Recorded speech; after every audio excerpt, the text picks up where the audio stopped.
अभी तक आपने परिवारों में जमीन जायदाद और सोने चांदी बंटवारे की कहानियां सुनी ही होंगी, लेकिन ग्वालियर में एक ऐसा अजीबोगरीब मामला सामने आया है जिसे सुनकर आप आश्चर्यचकित हो जाएंगे। कुटुंब न्यायालय में ये बंटवारा दो पत्नी और एक पति के बीच हुआ है। समझौता ये हुआ कि पति सप्ताह में 3 दिन एक पत्नी के साथ रहेगा और 3 दिन दूसरी पत्नी के साथ रहेगा, और रविवार को पति अपनी मर्जी से दोनों पत्नियों में से किसी के भी साथ रह सकता है। मामला ग्वालियर कोर्ट में मेंटेनेंस के लिए आया। धारा 125 के लिए लड़की आई। लड़की से मेरी मुलाकात हुई। मैंने उसको समझाया कि आप धारा 125 का मेंटेनेंस का दावा लगाओगी, 2, 4, 5 हजार रुपये मिलेंगे, दहेज एक्ट लगाओगी, इससे कुछ होने जाना नहीं है। आप उसके साथ में ही रहो, साथ में रहकर ही उसके व्यवहार करो। मैंने लड़के से बात की। लड़के ने बुलाया, तो ग्वालियर बुलाया गया लड़के को।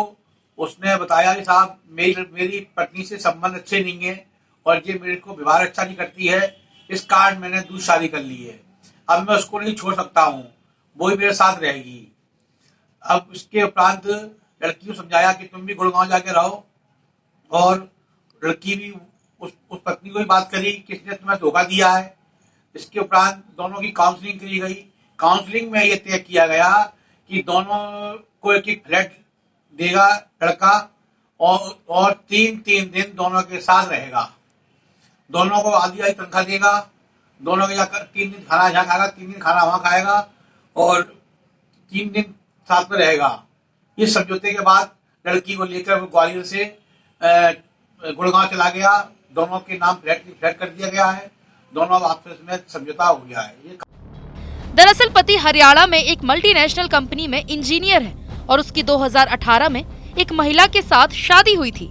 शादी के बाद वो एक दूसरे के साथ रहते थे, लेकिन साल 2020 में कोरोना काल के समय जब लॉकडाउन लगा तो उसके बाद पति ने अपनी पत्नी को छोड़ने के लिए उसके मायके ग्वालियर में ले आया और उसके बाद उसे मायके में छोड़कर फिर दोबारा हरियाणा पहुंच गया। कोरोना काल के बाद अपनी पत्नी को लेने तक नहीं गया। इसी बीच पति के संबंध कंपनी में काम करने वाली एक महिला के साथ बन गए और उसके बाद पति ने महिला के साथ दूसरी शादी कर ली। पहली पत्नी ग्वालियर में अपने मायके में पति का इंतजार कर रही थी, लेकिन जब उसका सब्र टूटा तो खुद पति की कंपनी में पहुंच गई। तो उसके बाद उसे पता लगा कि पति ने कंपनी में काम करने वाली किसी महिला के साथ दूसरी शादी कर ली है। उसके बाद दोनों में विवाद होने लगा। विवाद के बाद पत्नी ने इसकी शिकायत ग्वालियर के कुटुंब न्यायालय में की। पत्नी ने शिकायत की उसके पति ने दूसरी शादी कर ली है, इसलिए भरण पोषण के लिए उसे न्याय चाहिए। उसके बाद ये मामला कुटुंब न्यायालय के काउंसलर हरीश दीवान के पास पहुंच गया, जिसके बाद इस केस की काउंसलिंग की गई। कोर्ट ने सुनवाई पूरी कर अपना ऐतिहासिक फैसला सुना दिया और फैसला सुनाते हुए पति का बंटवारा दोनों पत्नियों के बीच कर दिया।